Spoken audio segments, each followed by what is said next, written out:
Today on Know the Truth, Philip DeCourcy explains the desire for eternity. A baby feels hunger. Well, there is such a thing as food. A duckling wants to swim. Well, there's such a thing as water. And if I find in myself a desire which no experience in this world can satisfy, the most probable explanation is that I was made for another world. You know what? So we were. God has put eternity in our hearts.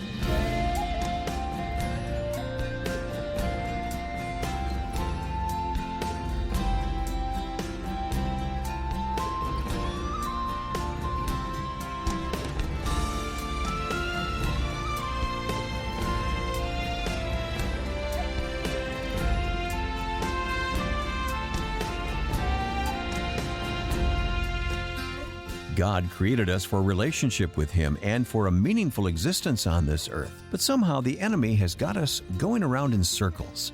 That's our subject today on Know the Truth with Philip DeCourcy. Philip reminds us that when we're rooted and anchored in Christ, our lives have tremendous significance and purpose. He's continuing a series titled The Quest for the Best, and you can listen online at ktt.org. Now, with part 2 of a message titled Going Around in Circles, here's Pastor Philip DeCourcy.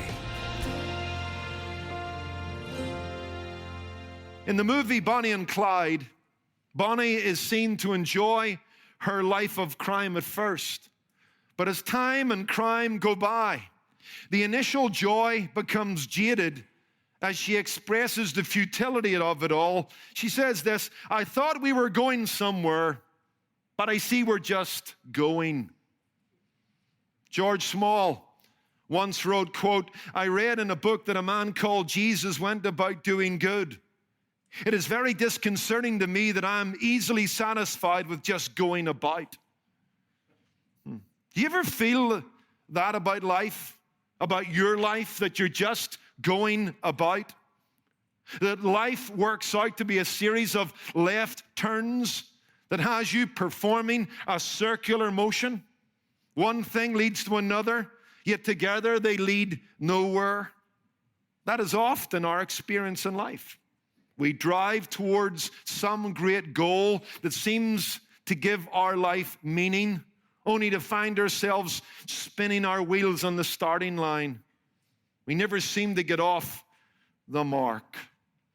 Well, as we come into Ecclesiastes 1, verses 4 through 11, Solomon struggles with a similar sense of frustration. He tells us here that life under the sun is a lot of nothing. He suffers here from a form of motion sickness. His life is going round in circles, and he's dizzied and despairing. As Solomon looks at the natural world, the sun, the wind, the sea, the coming and going of generations, as he looks at human experience, he sees that nothing changes. Men and women spend their days in much ado about nothing. Vanity, vanity. All is vanity. In fact, Solomon says, if you think about it, we really don't change much. And in the end, we really won't count for much. For life will go on without us. Solomon's not into have a good day. In fact, remember the point here. He's trying to underscore the point he has already made in verse 3, that man doesn't profit much from his labor, that life is not a paying proposition that is apart from God. That is life under the sun, divorced from life above the sun. And he wants to underscore that point. And so in these verses, he looks at life and its monotony. He looks at life and its misery. He looks at life and its mortality. And this reinforces the thought that everything is much ado about nothing. What profit has a man for all his labor, in which he toils under the sun? Not much. Now, last time we were together, we listened to Solomon as he looked at life and its monotony. He sees one generation come, another generation go. The world goes on with its business. The sun rises and falls. The wind whirls around, the rivers pour into the sea, but the sea is never filled. There's a certain monotony and mundaneness to life under the sun, and we acknowledge that. And we made some practical and pastoral comments about that we do need to accept that there is a certain mundaneness to life. And we do need to cherish the small happinesses in life because they are big. And we do need to hold on to the hope that a sovereign and a surprising God who set the sun in its place, who causes the rain to fall into the rivers, that he can indeed break into our lives, intervene in the normal course of things and switch things around and change things up. And we trust him for that in the midst of life's monotony, in the midst of life's mundaneness. But we're moving on. Solomon not only looks at life and its monotony, he now in verse 8 looks at life and its misery. Because as he's looked at the natural world, now he begins to look at human experience, and what holds true for the natural world holds true for human experience. Nature shows no progress, and life shows no progress. That's what he says here. All things are full of labor. All things are burdensome and boring to that degree. In fact, this word labor carries the idea of weary. And the picture being painted here by Solomon is of mankind plodding and pushing along a big, gigantic treadmill, accomplishing nothing, going nowhere. The two Old Testament scholars, Kyle and Delitzsch, note in their notes on Ecclesiastes, this unrest in the outer world reflects itself in man. Man is no more at rest inside himself than the world outside himself. And Solomon reinforces this as he considers inside desires and outside discoveries. Inside desires and outside discoveries. Look at what he says at the end of verse 8. The eye is not satisfied with seeing, nor the ear filled with hearing. Solomon is saying that the unending sequence of the natural world leaves a man stir crazy. What he sees on the outside, he finds on the inside. In a restless world, he is without rest himself. He's as insatiable as the sea in terms of his desires. His eye can never see enough. His ear can never hear enough. Life never seems to be enough. Man, the incurable seeker, is always on the lookout for some new sight, some new sound, some new sensation that will give a fuller meaning to his life. He always lives in the hope that the next thing's going to be the best thing. But it never is. Man itches for things and desires for more. He's like a junkie. He's always looking for a new high. His eye cannot be satisfied with seeing. His ear cannot be filled with hearing. Such is the lot of mankind. We are no more at rest than the sun and the whirling wind and the rivers that pour into the sea. When we lived in Santa Clarita and pastored at Placerita Baptist Church, we loved annually to go to Six Flags Magic Mountain. And as I thought about it this week, the roller coaster park illustrates what we're talking about here. Because every year we went back, there was some ride that was faster, some ride that was higher. It promised a new sensation that would satisfy the real roller coaster fanatic. In fact, if you've ever been there, there's a mural on the wall of the park. And it shows the evolution of Six Flags Magic Mountain, starting out with the Colossus, that big wooden rickety roller coaster. Then came Revolution. Then came Superman. Then came Riddler's Revenge. Then came Batman. And there's new rides since then. And there's more in the pipeline because that which we have enjoyed is not enough. Our heart hasn't been stopped yet. We haven't been made sick yet. Certainly, surely there's more to come. It's not enough. And it's all a parable of life. This insatiable appetite for something more that never seems to come. Life can be so wearisome at times as we're on this search for that fix, for that fulfillment. Life at times seems like the chasing of the proverbial carrot on the stick. We live in hope, but we never seem to get where we want to be. Life always seems to be one step ahead of us, just beyond our reach. One more run up the corporate ladder, and we'll be there. One more zero on the end of our bank balance, and we will have arrived. One more product to buy, and that will do it. One more relationship to explore, and the search is over. Isn't that where most of us are at? There's nothing new under the sun. What was is. And man is restless within the creation that seems to be in perpetual motion.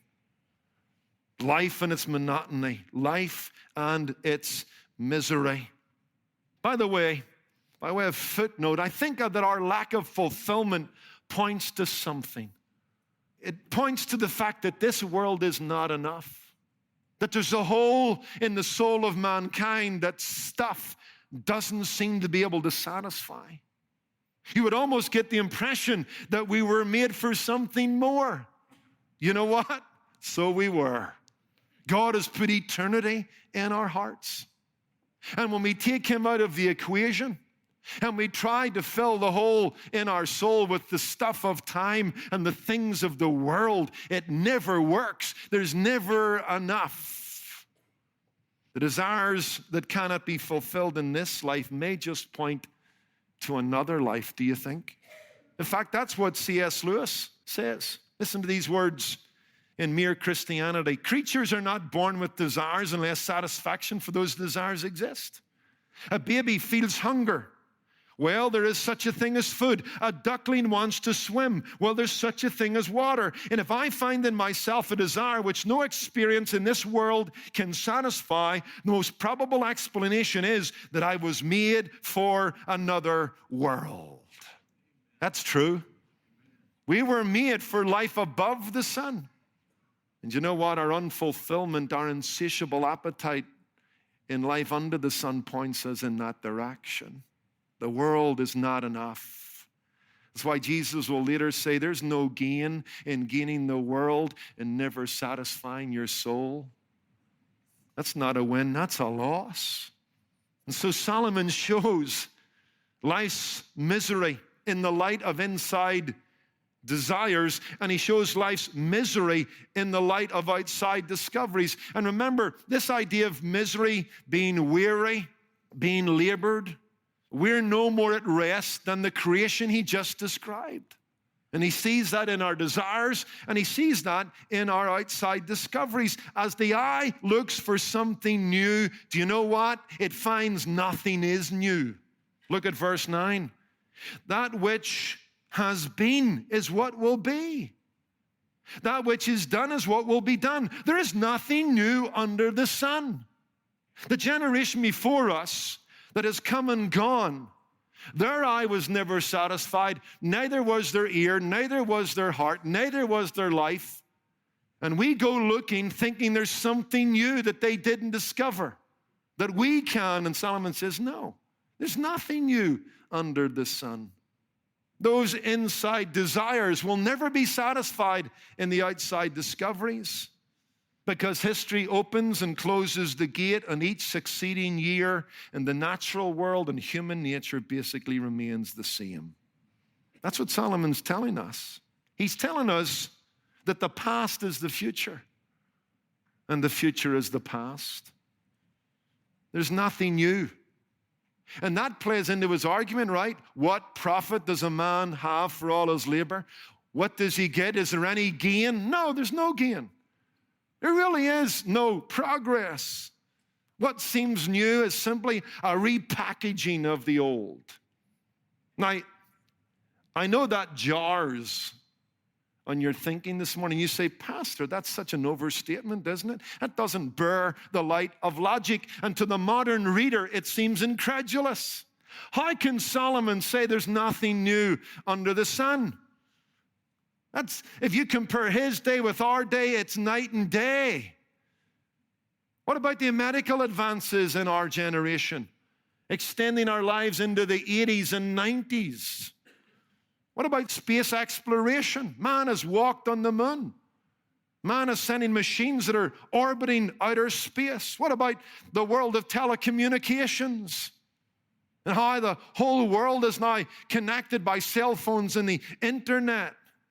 Someone might say, it all just goes to show that the Bible is stuck on the past, and that's why it belongs in the past.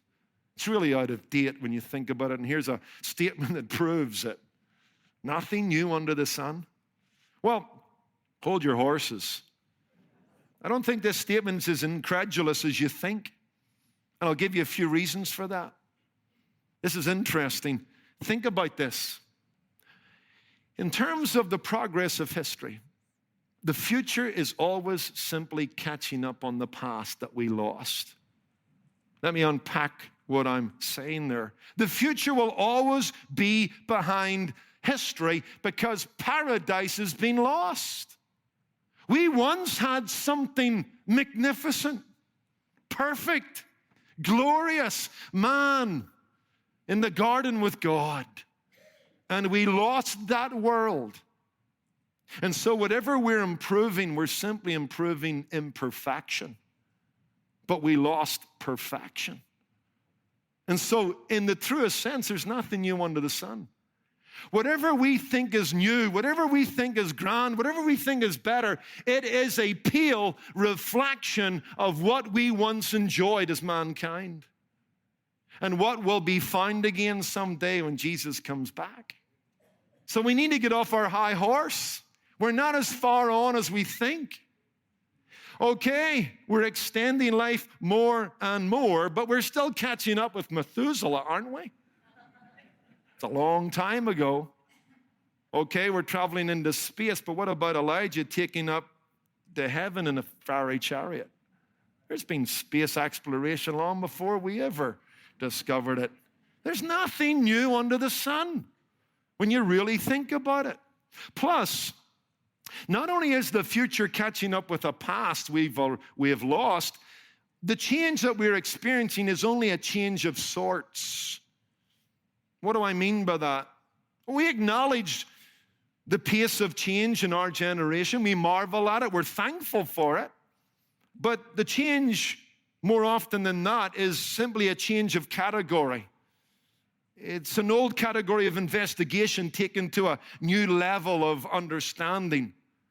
The changes that we experience are changes of sorts. They don't fundamentally reorient life. There's always been science. There's always been transportation. There's always been means of communication. There were letters. There were riders on horses. There were chariots.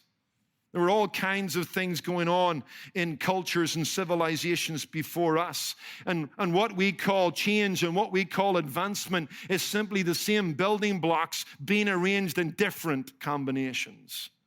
And so the new discoveries are often built on old discoveries. The new is really that which is old made better. It's not new in that sense. In fact, in his book, Lost Discoveries, the Forgotten Science of the Ancient World, Colin Roman says this: a new method of determining whether a woman was pregnant was discovered in 1926. It involved the testing of the pregnant woman's urine.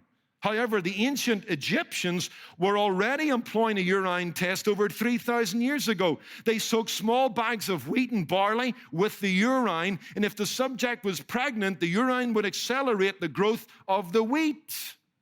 There's nothing new under the sun. You'll find that our new discoveries are simply building on old discoveries. And it's not so much new, it's just something being made better. Plus, let's not overlook the fact advancement brings complication. The bad can rival the good in whatever that new thing is. The promise and benefits of nuclear physics has given us the specter of nuclear holocaust. Medical research into the problems of fertility and the advancements there have led to an ethical minefield of abortion and genetic engineering. The guy who helps us grasp that the most is Dr. Richard Swenson. He's got a really interesting book I commend you to get at some point. It's called Hurtling Towards Oblivion. And he talks about profusion. He talks about the exponentiality of change. And all of that is affected by our fallenness. So every good is balanced by a bad. He says this in the field of technology. The average American must learn how to operate 20,000 pieces of technology in his or her lifetime. Many of these are wonderfully entertaining, others labor-saving, time-saving. Productivity is enhanced. The negative, the manifestations of fallenness involved in technology are legend. Broken components, noise, cost, complexity, dehumanization. Many devices were seemingly designed to infuriate. Information technology has contributed to accessibility overload, where the average worker today receives 169 messages a day, enough to drive them to the brink of insanity. What about mobility? Most people appreciate the ability to get into a car, he says, visit a friend in the next county, or jump on a plane and explore a canyon 6 states away. Mobility allows us to change jobs when needed, to escape geography and climate when needed, to start over when needed. But here's the downside. Mobility has a devastating effect on community. We're increasingly becoming rootless. We have no traditions. We have no job longevity. We have no strong church relationships.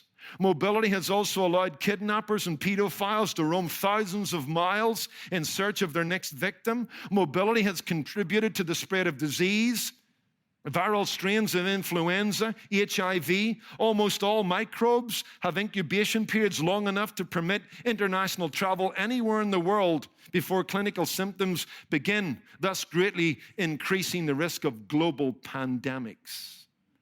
And so is life truly enhanced? There's nothing new under the sun. Isn't it interesting that Jesus says in Matthew 24, as it was in the days of Noah, so shall it be. Nothing new under the sun. Because man can't change apart from the transformation that is brought about through faith in Jesus Christ. Just as a new suit on a street bum doesn't change the man, neither does educational, technological, or medical advance change a morally delinquent society. We're better off? Yes, but we're not better, because Adam is still with us, apart from Christ. You're listening to Know the Truth with Philip DeCourcy and a message titled Going Around in Circles. Replay it online at ktt.org. As you freely receive these messages, you're gaining wisdom and hope for daily life from the reliable, inerrant, and inspired Word of God. But like other nonprofit ministries, Know the Truth depends on your generosity to stay on the air. And when you give today, every bit of your contribution goes right into the production and distribution of this daily Bible teaching program. Call in a donation today at 888-644-8811 or sign up to give monthly as one of our Truth Ambassadors. You can also give online at ktt.org. And when you give today, Philip would like to send you a book titled 12 Stories of Christmas. This heartwarming, inspirational book invites readers to reflect on the true meaning of Christmas. From tales of unexpected acts of kindness to stories of restored faith, each narrative reminds us of the true meaning of Christmas found in Christ. A copy is yours when you call 888-644-8811 or give online at ktt.org. Be sure to connect with us on social media. You'll find us on most platforms when you search for Know the Truth with Philip DeCourcy. I'm Wayne Shepherd. Join us for more teaching from Philip DeCourcy next time on Know the Truth. Today's program was produced and sponsored by Know the Truth Incorporated. Jesus said, "You shall know the truth, and the truth shall make you free."